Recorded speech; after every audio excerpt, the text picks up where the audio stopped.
There's only one glacier left here in the Yoyoscochas National Park in Peru. There used to be more. To Robejilba Taipe, the landscape here is beautiful.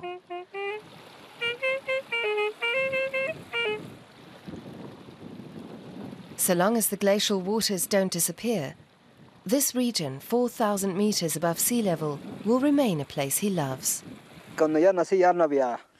There was no glacial ice left here when I was born. There's some snowfall in winter. It settles up there on those peaks. But as soon as winter's over, it looks like this again, what we can see here now. He lives in Miraflores, down in the valley. The elderly folk in the village worry about an impending water shortage. They still remember what happened to their ancestors. Life in the valley is becoming increasingly hard. There's some tourism to the region, but the main local industry is agriculture. These days, though, the sector is fraught with problems. Many locals have moved away. Robejildo himself spent 4 years in Lima training to be a welder, but then he came home.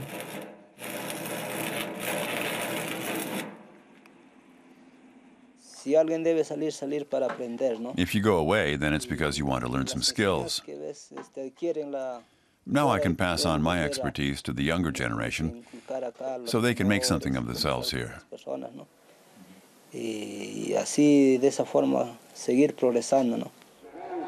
But Robejildo is an exception. These newly built villages in the foothills of the Andes are home to many refugees from the unstable mountain climate. As farmers, their future was uncertain. They're hoping that living closer to town will widen their options. Things have changed. The harvests are more meager than they used to be when there was more regular rain.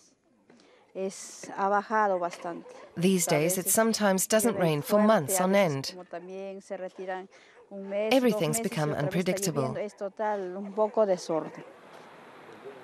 Higher up in the mountains around Miraflores, it's plain to see that many farmers have upped and left. The Peruvian government is introducing a number of measures to stem the exodus. Fish farming, pasture farming, and alpaca wool production are still viable industries. Now that there's more room, fields can be left fallow for 1 or 2 years before they're farmed again. But there are other problems to deal with. Climate change has brought with it caterpillars, frost at the wrong time of year, seed corn maggots. They ruin the crops, the corn and the potatoes.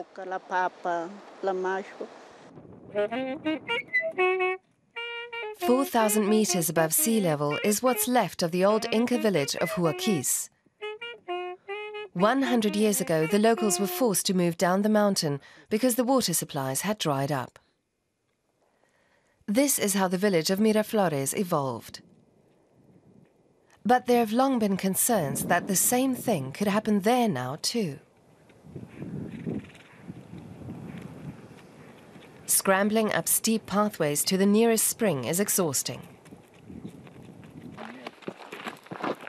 The people of Huaquis had to give up the horses they'd kept because they had no water to give them. They had no choice but to make the long and arduous journey to fetch water by foot. These days, their great-grandchildren show visitors what they went through.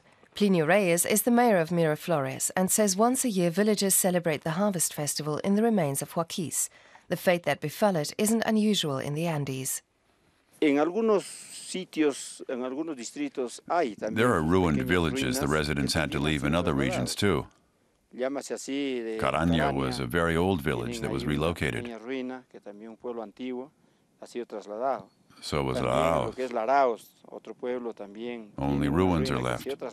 Other villages are less public about what's happening because their situation is precarious. Robejildo Taipe is unwilling to leave his village to its fate. He helped build this fence to create a water protection area. The barbed wire is designed to keep animals away from the Yanaconcha glacial lake, a lifeline for Miraflores.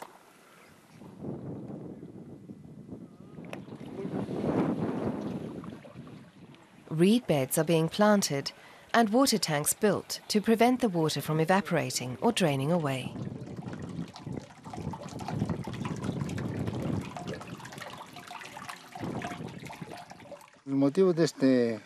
This pipe system is intended to provide the valley with water. It should be easy to manage. It'll irrigate the pastures and ensure the animals' troughs are full. It's the same system used by their ancestors, says Robegildo Tajipes and Plinio Reyes.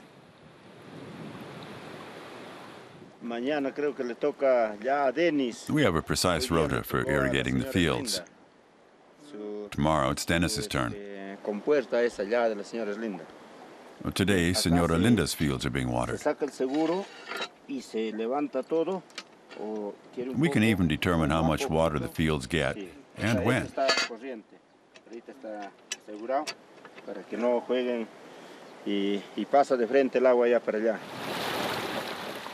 Making the most of resources is a skill locals here have mastered for centuries.